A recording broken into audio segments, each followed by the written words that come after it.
The sun hung high over the training ground, merciless and unblinking, turning the packed dirt into a pale sheet of heat.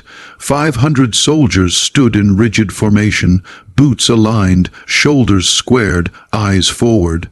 Sweat ran down faces and soaked into collars, but no one moved. This was a disciplined drill, long, punishing, and designed to break hesitation out of anyone who still carried it. At the far end of the field stood her. She looked no different from the others at first glance. Same camouflage uniform, same scuffed boots, same dust clinging to fabric and skin. Her hair was pulled back tight, jaw set, posture relaxed but precise. The kind of stillness that didn't come from fear, but from control. The sergeant pacing the line had noticed her from the beginning. He was loud, broad-shouldered, the kind of man whose authority came from volume and intimidation. His boots dug into the dirt as he stalked past each soldier, barking orders, correcting posture with sharp words and sharper looks. To him, the drill wasn't about training, it was about dominance, and something about her calm bothered him. She didn't flinch when he shouted inches from her face. She didn't rush when others stumbled. She moved exactly when told. No faster, no slower, efficient, quiet, unimpressed. That kind of composure made insecure men nervous. He stopped in front of her, eyes narrowing. The formation could feel it, the subtle shift in tension, the way moments slowed when confrontation hovered in the air. "What's your problem?" he snapped. She didn't answer immediately. Regulations said to wait for a direct question, so she waited. "I asked you something," he growled, stepping closer. "You think you're better than everyone else." Her eyes stayed forward. "No, Sergeant." The calm in her voice wasn't submissive. It was controlled, and that was the mistake. The sergeant scoffed. "You don't look tired," he said loudly, making sure the entire formation could hear. "Think this is easy?" "No, Sergeant." A few soldiers shifted their weight, barely perceptible. Everyone knew what was coming. They'd seen this pattern before. Someone gets singled out. Someone gets made an example of. The sergeant took a step back, then suddenly lunged forward, not with a command, but with his boot. It was meant to be a humiliating kick, a warning, a reminder of rank. But the instant his foot left the ground, something changed. Her head turned slightly, not in panic, but in calculation. Muscles coiled. Balance shifted. Years of instinct woke up in a fraction of a second. She moved, not fast, precise. Her foot swept inward, intercepting his kick before it landed. At the same time, her body rotated, hips dropping, weight transferring with terrifying efficiency. The sergeant didn't even have time to register surprise before his momentum betrayed him. There was a sound, sharp, unmistakable, a crack that didn't belong to the dirt. The sergeant screamed as his leg folded beneath him, unnatural and wrong. He collapsed to the ground, howling, clutching at something that no longer worked the way it should. The entire field froze. 500 soldiers stood in absolute silence, eyes wide, breath caught somewhere between disbelief and shock. Dust settled slowly around them, as if the world itself needed a moment to understand what had just happened. She stood there, steady and unmoved. No triumph, no anger. Just controlled breathing and eyes forward again, as if the moment had already passed. The sergeant writhed on the ground, shouting orders that made no sense anymore. Medics rushed in from the edge of the field, but no one else moved. No one dared. Whispers began to ripple through the formation. "What did she do? Did you see that? That wasn't luck." The officers watching from the platform stared at her with expressions that shifted rapidly, from outrage to confusion to something closer to recognition. Because that wasn't an accident, that wasn't a panicked reaction, that was training, elite training, the kind you don't learn in basic drills or classroom lectures, the kind forged in darkness, under pressure, where mistakes get people killed. She finally spoke, her voice cutting cleanly through the chaos. Sergeant attempted physical assault. She said calmly, "I defended myself. No excuses, no emotion, just fact." As medics lifted the screaming sergeant onto a stretcher, the realization began to spread, slow and electric, through the ranks. Whoever she was, they had made a terrible mistake, and this was only the beginning. The training ground no longer felt like a place of routine discipline. It felt like a courtroom without walls. 500 soldiers remained locked in formation, but the rigid order had cracked.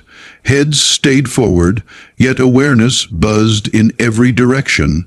Everyone had seen it. Everyone knew it couldn't be unseen. The stretcher disappeared beyond the perimeter, carrying the broken authority of a man who, moments ago, ruled the field with his voice alone. Silence pressed down harder than any shouted command ever had. She stood exactly where she had been before it all happened. Boots planted, spine straight, eyes level. Dust clung to her trousers and sleeves, but she didn't brush it away. Her breathing was slow, measured, as if she were resetting after a long run.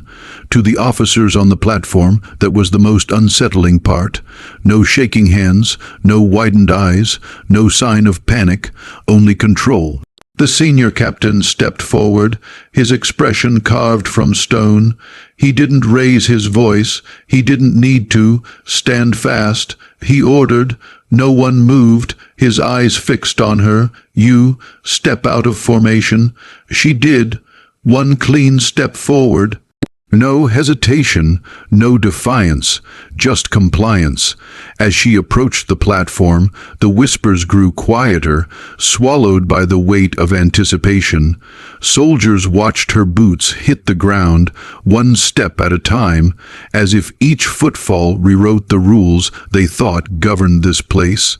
The captain studied her closely now, not like a man looking for guilt, but like someone searching for a missing puzzle piece. "Name," he said. She answered without embellishment. "Unit." A pause, just long enough to be noticed, not long enough to be suspicious. Detached, that single word shifted the mood. Detached meant many things: temporary assignment, classified transfer, personnel that didn't fit neatly into the system, people who existed between paperwork lines. The captain exchanged a glance with the colonel beside him. It lasted less than a second, but it was enough. "You're aware," the captain continued, "that striking a superior officer is grounds for court martial?" "Yes, sir." Her voice was even. Not apologetic, not confrontational. "Then explain." The colonel said, stepping forward now. His tone was quieter, but heavier. "Explain how a routine corrective kick resulted in a catastrophic injury." She didn't rush to answer. She chose her words with the same precision she'd chosen her movement.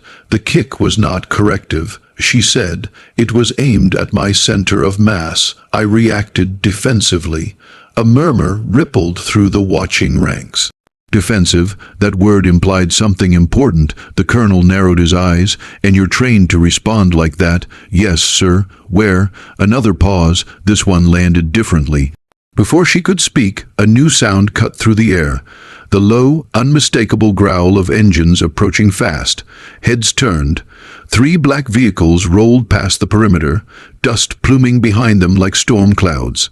They didn't belong to the base's regular transport pool. No markings, no noise beyond purpose. They stopped abruptly, doors opened, and the air changed. Men and women stepped out wearing uniforms that carried no unit patches, but their posture said more than any insignia ever could. Every officer on the platform straightened instinctively. The captain's jaw tightened. The colonel went still. One of the newcomers approached, eyes locked not on the injured sergeant's absence, but on her. He stopped a few feet away. For the first time since stepping forward, she turned her head slightly to meet someone's gaze. Recognition flashed across her face, subtle, controlled, but real. The man nodded once. That single motion sent a shockwave through the command staff. The colonel cleared his throat. "Care to explain?" he said carefully, "why external command has taken such an interest in a training incident?" The man's reply was calm, almost respectful. "Because she is not who your paperwork says she is." Every soldier within earshot felt it. The captain frowned. "Then who is she?" The man looked at her, not for permission, but acknowledgement. She spoke before he could. "I'm a Navy SEAL," she said evenly. The field erupted, not in noise, but in disbelief. "A SEAL, here, unannounced, female." The colonel stared. "That's not possible." "It is," the man replied. "And classified until now." The captain exhaled slowly, recalculating everything he thought he understood. The colonel finally asked the question that hung in every mind. "Did she act within her training?" "Yes," the man said without hesitation.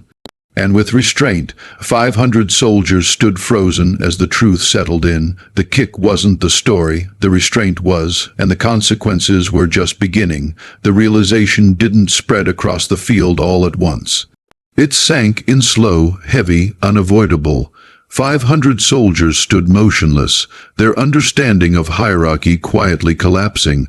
A Navy SEAL, embedded, unannounced, standing where a broken sergeant had fallen only minutes earlier. This wasn't supposed to happen. The colonel stepped down from the platform, boots crunching against the dirt. He stopped a few feet from her, close enough to study every detail. The relaxed shoulders, the balanced stance, the eyes that never darted. "You understand," he said carefully, "that regardless of classification, a training field is not a combat zone." "Yes, sir," she replied. "Then why," he asked, "did it end the way it did?" She didn't answer immediately. Instead, she glanced at the ground, at the scuffed arc her boot had carved during the movement. The mark was still there, clean, efficient, final, because, she said, combat doesn't announce itself. That answer landed harder than any shout. The colonel exhaled through his nose. He'd heard similar words before and after, action reports in quiet debrief rooms, spoken by people who had been places most never would. "You could have stepped back," the captain added. "De-escalated? Yes, sir, I could have." "Then why didn't you?" She met his eyes fully now, not with defiance, but with honesty. "Because the kick wasn't about correction," she said. "It was about dominance, and dominance escalates." No one interrupted her. "When someone commits to violence," she continued, "you have less than a second to decide if you'll be a target or a problem.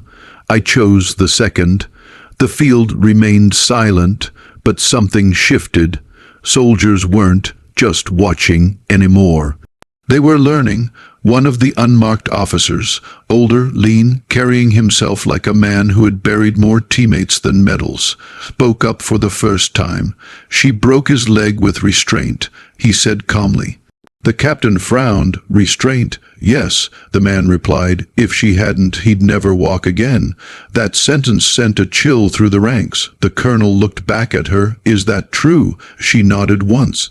"2 moves. I stopped at 1.5. Not arrogance, assessment." The captain turned away, rubbing his jaw, suddenly aware that the person standing before them wasn't being interrogated. She was being evaluated. "Clear the field," the colonel ordered quietly, "except first platoon and medical." The command rippled out. Soldiers broke formation in disciplined silence, casting backward glances they didn't even try to hide. Whispers followed them like dust. "Did you hear that?" She could have. 2 moves. Within minutes, the vast training ground felt smaller, intimate, dangerous. The colonel gestured toward the center of the field. "Show us," he said. The captain turned sharply. "Sir, not force." The colonel clarified, "Mechanics." She understood immediately. "Permission to demonstrate?" she asked. "Granted." One of the instructors volunteered, stepping forward with visible caution. He was experienced, confident, but not foolish. He squared up loosely, offering a simulated kick path. She didn't rush, she narrated. When his weight shifted, she said, pointing, his balance was already compromised. I redirected the strike inward, attacked the support structure, and rotated. She moved slowly now, almost gently, guiding the instructor's leg into position. The leverage was obvious even at half speed, the vulnerability undeniable. Gasps rippled through the onlookers. She released him immediately. In real time, she finished, there is no pause. The instructor stepped back, eyes wide, nodding once in silent agreement. The colonel didn't speak for several seconds. Finally, he said, "You were placed here to observe." "Yes, sir." "To integrate." "Yes, sir." "And to remain invisible." "Yes, sir." The colonel's gaze hardened, not at her, but at the empty stretcher tracks leading off the field. "That failed," he said. She didn't argue. The unmarked officer stepped forward again. "With respect, sir, it failed the moment discipline was mistaken for permission. That settled it." The colonel turned back to her.